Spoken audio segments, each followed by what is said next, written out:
Hello नमस्कार दोस्तों, स्वागत है आप सभी का सत्या एक्सेलेंट यूट्यूब चैनल पे। तो दोस्तों यहाँ पर लेके आए हैं आपके लिए इल्यूमिनेशन चैप्टर से संबंधित बहुत ही इंपॉर्टेंट क्वेश्चन जो कि आपके बार बार एग्जाम में पूछे जाते हैं। तो वीडियो को आप अंत तक देखिएगा और जो भी लोग हमारे यूट्यूब चैनल पर नए होंगे चैनल को सब्सक्राइब कीजिएगा और साथ ही साथ घंटी वाले आइकन को दबाकर और नोटिफिकेशन पर क्लिक कर लीजिएगा। पहला क्वेश्चन है दोस्तों यहाँ पर कि ल्यूमेन क्या है। घन कोण का मात्रक या प्रदीप्ति का मात्रक या किसी अर्धचालकीय उपकरण का नाम या उस वैज्ञानिक का नाम जिसने विद्युत की खोज की थी।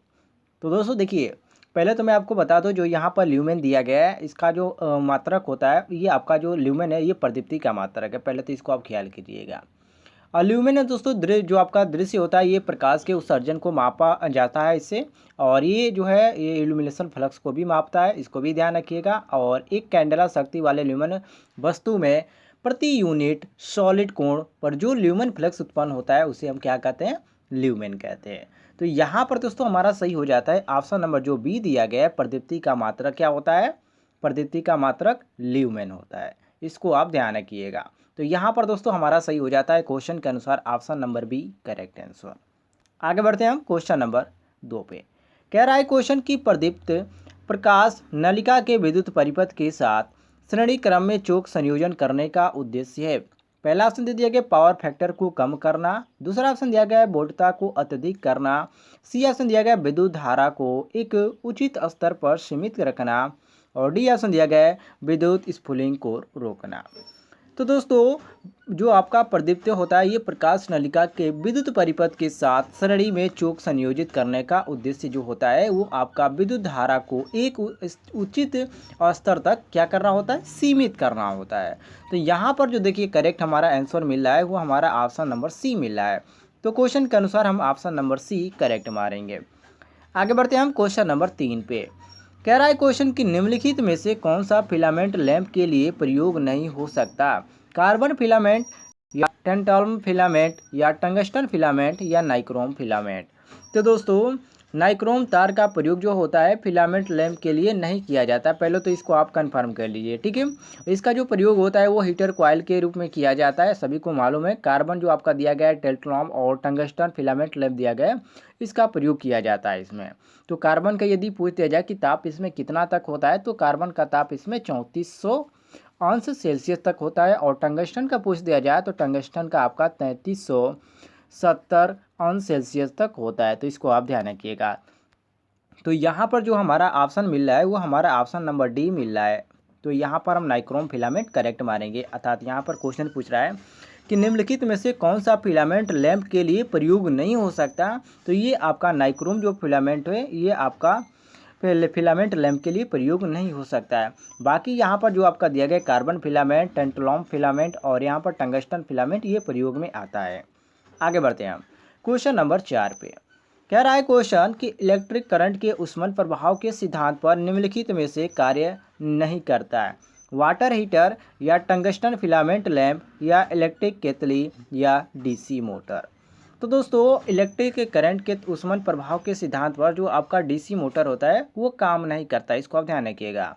और water heater, tungsten filament lamp और इलेक्ट्रिक केतली जो यहाँ पर आपका ऑप्शन दिया गया है ये आपका फिलामेंट लैंप तथा यहाँ पर इलेक्ट्रिक जो केतली दिया गया है ये आपके उष्मन के सिद्धांत पर कार्य करती है। बाकी दोस्तों यहाँ पर जो आपका डीसी मोटर दिया गया है ये आपका यहाँ पर क्वेश्चन के अनुसार सही होता है, जो कि यहाँ पर सिद्धांत पर ये कार्य नहीं करता है, अर्थात उष्मन प्रभाव के सिद्धांत पर कार्य नहीं करता है।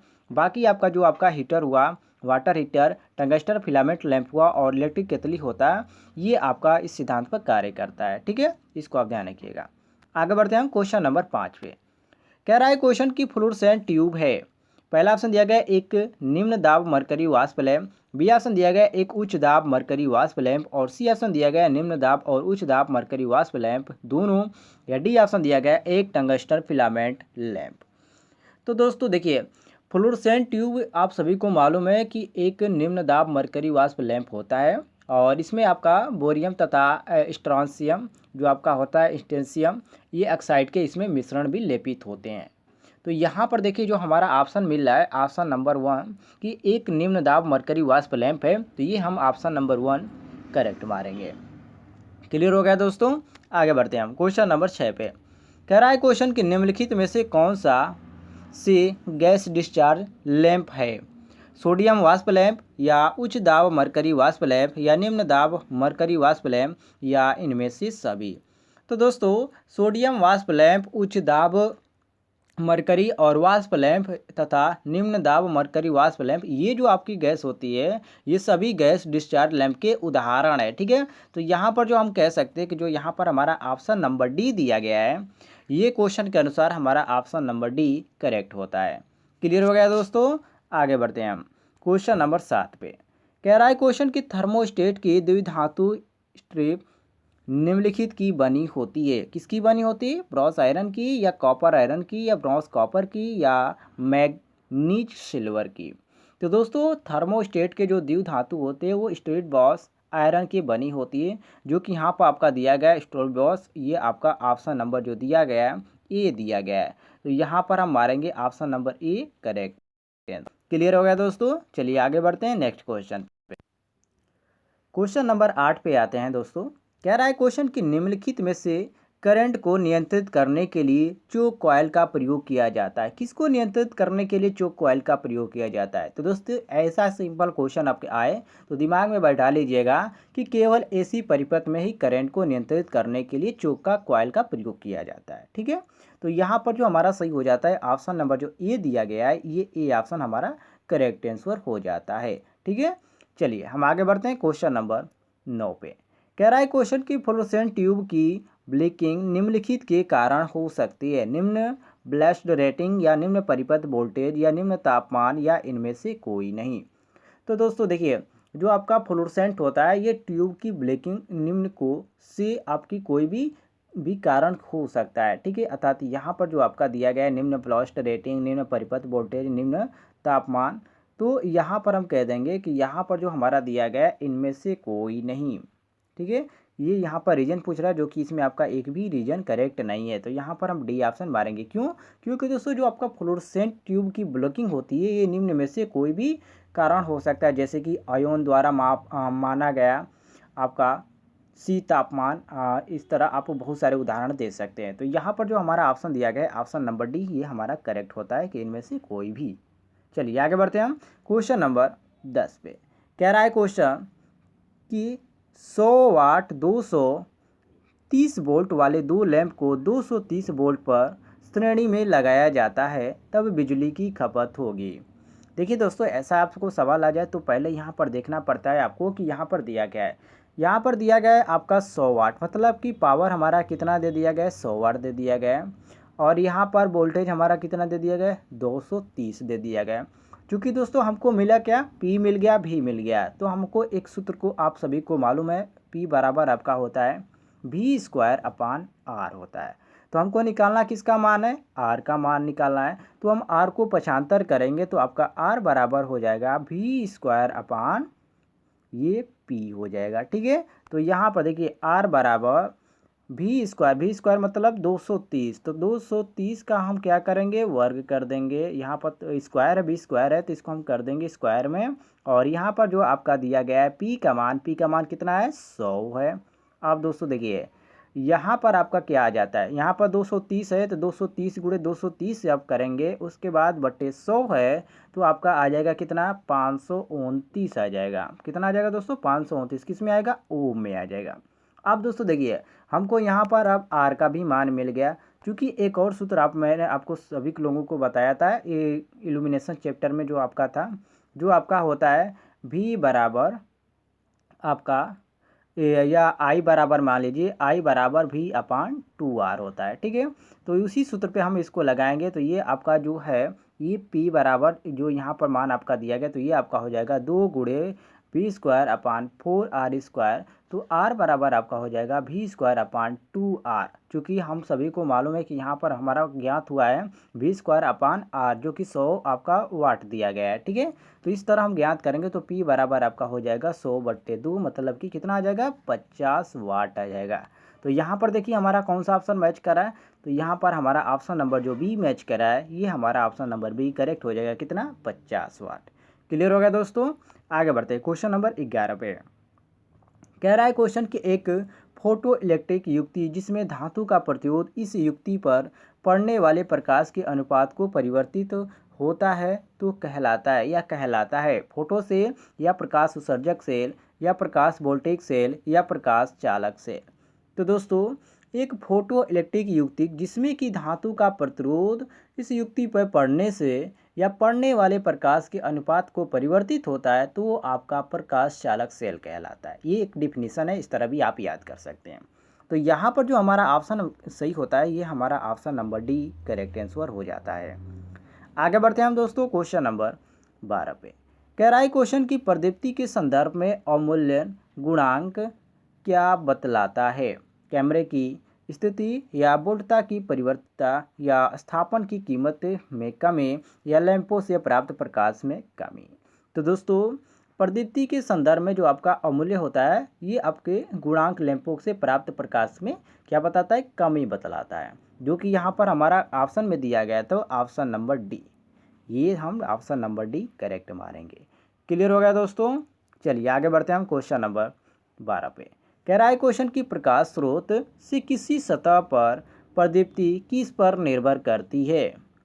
तो दोस्तों प्रकाश स्रोत से किसी सतह पर प्रदीप्ति जो आपकी होती है ये आपकी दूरी के वर्ग से प्रतिलोम समानुपाती होता है और व्युत्क्रम वर्ग नियम के अनुसार किसी प्रकाश स्रोत द्वारा किसी प्रकाशित तल पर पहुंचने वाली प्रदीप्ति उस तल से प्रकाश स्रोत से दूरी के वर्ग के व्युत्क्रमानुपाती तथा प्रदीप्ति तीव्रता के अनुक्रमानुपाती होती है, जिसका आपका सूत्र होता है ई बराबर ई प्रोपोर्शनल टू 1/d²। तो इस तरह भी आप याद कर सकते हैं।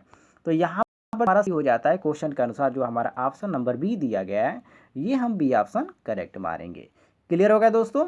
चलिए आगे बढ़ते हैं नेक्स्ट क्वेश्चन।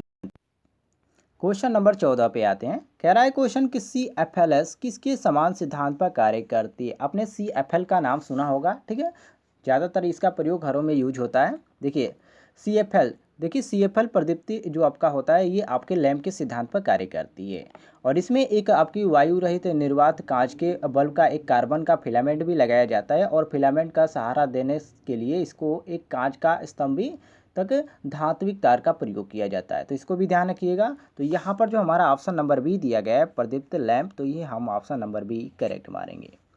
आगे बढ़ते हैं दोस्तों क्वेश्चन नंबर 15 पे। कह रहा है क्वेश्चन की कैंडला निम्न में से किसकी इकाई है? ज्योति मेहता की या प्रकाश की तरंग दैर्घ्य की या ज्योति फ्लक्स की या ज्योति तीव्रता की? तो दोस्तों कैंडला जो आपकी होती है ये ज्योति तीव्रता की इकाई है और किसी प्रकाश स्रोत में किसी विशेष दिशा में प्रति इकाई सॉलिड कोण में उत्पन्न ल्यूमेन को ल्यूमिनस तीव्रता या ज्योति तीव्रता कहते हैं, ठीक है। इस तरह आप डेफिनेशन से भी याद कर सकते हैं। तो यहाँ पर जो हमारा करेक्ट मिलता है ये हमारा option number D correct answer मिल जाता है। आगे बढ़ते हैं हम क्वेश्चन नंबर 16 पे।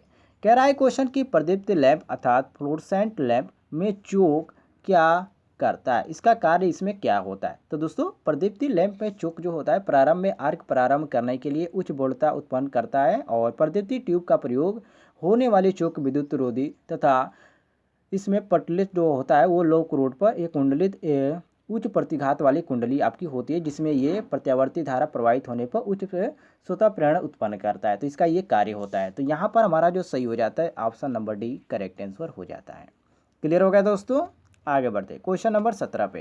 कह रहा है क्वेश्चन कि यदि जलती हुई ट्यूब लाइट का स्टार्टर निकाल दिए जाते हैं तब ट्यूब लाइट कम प्रकाश देगी या खराब हो जाएगी या जलती रहेगी या ट्यूब लाइट बुझ जाएगी? तो दोस्तों जब यदि जलती हुई ट्यूबलाइट का स्टार्टर निकाल दिया जाए तो उसमें क्या होगा? ट्यूबलाइट में कोई प्रभाव नहीं पड़ेगा अर्थात ट्यूबलाइट जलती ही रहेगी। तो यहाँ पर हम ऑप्शन नंबर सी करेक्ट मारेंगे। आगे बढ़ते हैं दोस्तों क्वेश्चन नंबर 18 पे। कह रहा है क्वेश्चन की निम्न दिए गए किस स्थिति में अधिकतम लेवल का उद्दीपन की आवश्यकता होती है? तो दोस्तों देखिए बहुत ही इंपॉर्टेंट क्वेश्चन है। तो इसमें आपका जो दिया गया फाइन सीन वर्क जो आपका ऑप्शन नंबर डी दिया गया ये हमारा करेक्ट होता है। इसमें उद्दीपन की आवश्यकता जो होती है सबसे ज़्यादा होती है। आगे बढ़ते हैं क्वेश्चन नंबर यहाँ पर हम 19 पे।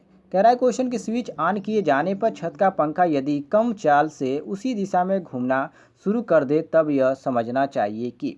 तो दोस्तों स्विच ऑन किए जाने पर यदि सीलिंग जो फैन होता है आपका, यदि वो कम चाल से उसी दिशा में घूमना शुरू करे, तब ये समझना चाहिए कि जो आपका कैपेसिटर है वो लीक है या आप ख़राब समझ सकते हैं।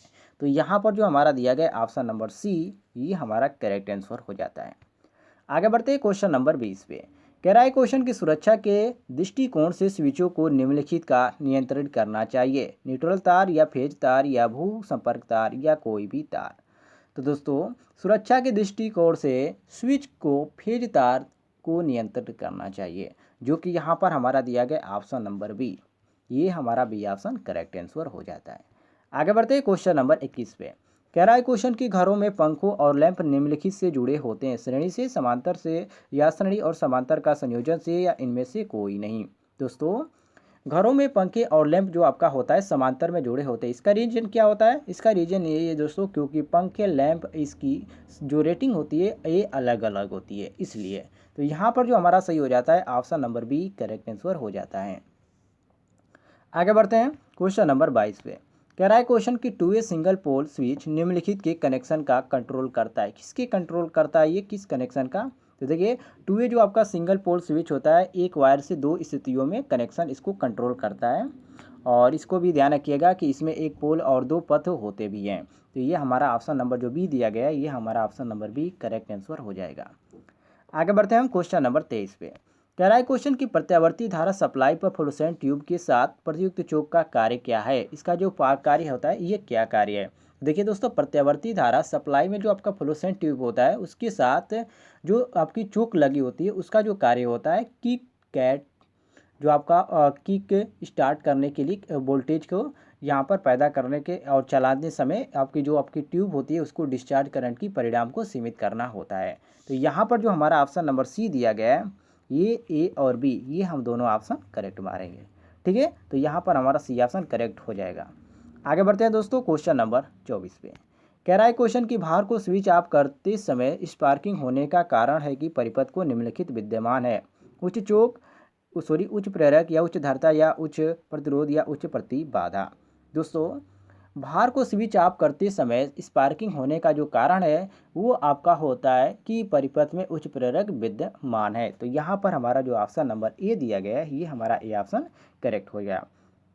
अर्थात इसी को हम यदि इंग्लिश में कहते हैं तो ये आपका यदि हाई इंडक्टेंस कहते हैं तो आप सभी लोगों को मालूम हो जाए, क्योंकि हिंदी में बहुत सारे लोगों को पता नहीं होता ये आपका उच्च प्रेरक क्या होता है। तो इसको आप हाई इंडक्टेंस के भी नाम से जान सकते हैं। चलिए आगे बढ़ते हैं क्वेश्चन नंबर 25 पे। कह रहा है क्वेश्चन की जैसा कि चित्र में प्रदर्शित है कि सप्लाई और किसी एम्प्लायंस के साथ श्रेणी में एक टेस्ट लैंप लगाया जाता है। ठीक है, यहाँ पर पूछ रहा है कि टेस्ट लैंप यदि न जले तो इसमें क्या पता चलता है कि आंशिक तौर पर पूर्णतः एलिमेंट का लघु परिपथ हो गया है, या एलिमेंट कहीं से बीच में टूट गया है, या भू संपर्क में दोष है, या एप्लायस ठीक है। तो दोस्तों देखिए एलिमेंट जो है ये कहीं से भी टूट गया है, इसका ये रीजन हो सकता है। तो यहाँ पर हम मारेंगे ऑप्शन नंबर जो दिया गया है बी, ये हम बी ऑप्शन करेक्ट मारेंगे। दोस्तों आज की वीडियो में इतना ही, मिलते हैं अगले वीडियो में, तब तक के लिए जय हिंद, वंदे मातरम।